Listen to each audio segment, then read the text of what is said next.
তিনটি জায়গায় আপনারা আমিষ করবেন না। সারা জীবন খান তো সাধু হতে হবে না, খান। তিনটি জায়গায় খাবেন না। এক, ছোট ছেলে মেয়েদের অন্নপ্রাশন, বাচ্চাদের অন্নপ্রাশন, আমিষ খাবেন না। দুই, শুভ বিবাহ।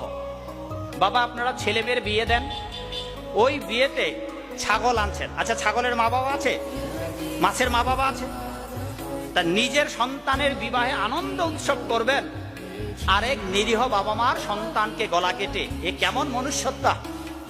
এই শুভ বিবাহ শুভ থাকবে না। আপনাদের সামনে একটা সরেও লেখার লাগবে বিবাহে, কারণ আপনি আপনার দুটো ছেলের বিয়ে দিচ্ছেন বা একটা ছেলের বিয়ে দিচ্ছেন, তো আরেকটা ছেলে যে আছে ওইটার গলা কেটে নরমে তো যজ্ঞ করে ওইটার মাংস দিয়ে আত্মীয় স্বজনদের খেতে দিন, আর বড় ছেলের বিয়ে দিন। করুন তো।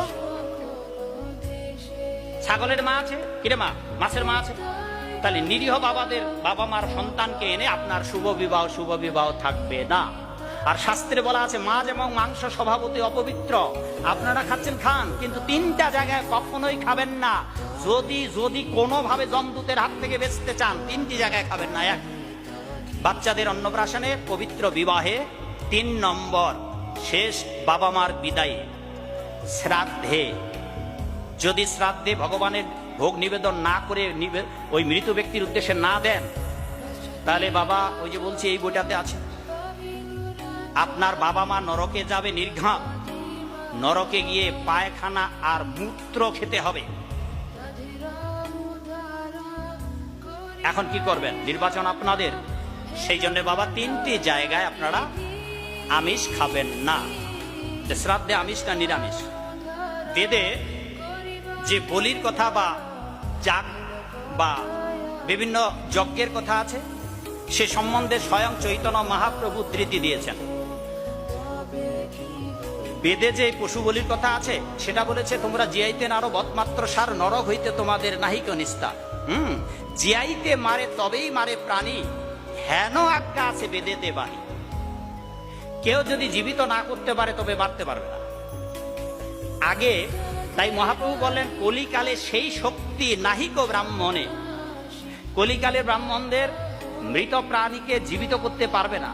সেই জন্য কলিযুগে যাগযজ্ঞ, এই বলিদান সব নিষিদ্ধ, প্রাণী হত্যা নিষিদ্ধ। এটা বেদেতেও আছে, পুরাণেও আছে, বিভিন্ন শাস্ত্রে রয়েছে। কেবল এই বলি মাছ মাংস খাওয়া যাবে কি না, সেইটার উপর একটা বই আমি নোট করেছি, বেরিয়ে আসবে সেটাও।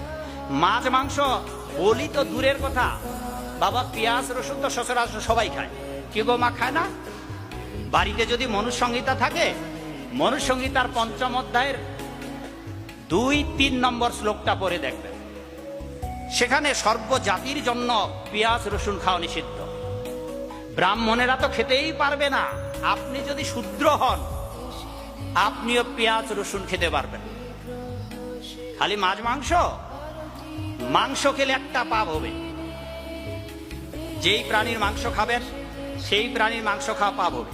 কিন্তু মাছ খেলে, যেহেতু মাছ জলে থাকে, যদি তেলাপোকা মরে থাকে তেলাপোকাও খাবে, পিঁপড়া মরে থাকলে পিঁপড়াও খাবে, ইঁদুর মরে থাকলে তাও খাবে, থুতু ফেললে তাও খাবে, বিষ্ঠা ত্যাগ করলে তাও খাবে। মাগো মুরগি খাও নাকি? মুরগি কেউ খাও তো নাকি? মামুনি মুরগি খাও? খাও? হ্যাঁ, এই মামুনি মুরগি খাও? কিরে ক্লাস 8, মুরগি খাও? মুরগি গু খায়? মুরগি গু খায়? পায়খানা খায় মুরগি? মুরগি পায়খানা খায় না? কে মুরগি পায়খানা খায় না? বিষ্ঠা খায়? কি নাম বললা? কি নাম মা তোমার? চৈতি? চৈত্র মাসে হইছ মানে এখন বোল্ডার মুরগি খাওয়া হচ্ছে, ধরে রাখা হচ্ছে, পায়খানা খায় না। হ্যাঁ, খাঁচায় বড় করা হচ্ছে। মানুষের বুদ্ধি কত!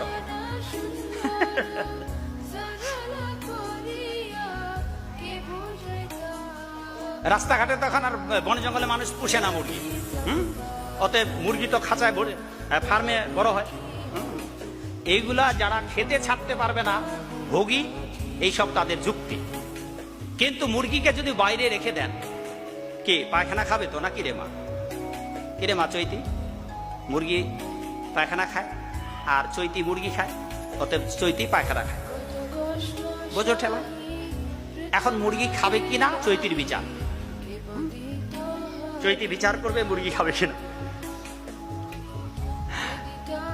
মাছ খায়, অতএব মাছ চৈতি খায়, অতএব চৈতি বিষটা খায়। এ হচ্ছে লজিক, নীতিশাস্ত্রের কথা। তা সেই জন্য এইভাবেও যদি আমরা দেখি, যেমন কেন তিনটি জায়গা বাবা, এবার বলা শেষ।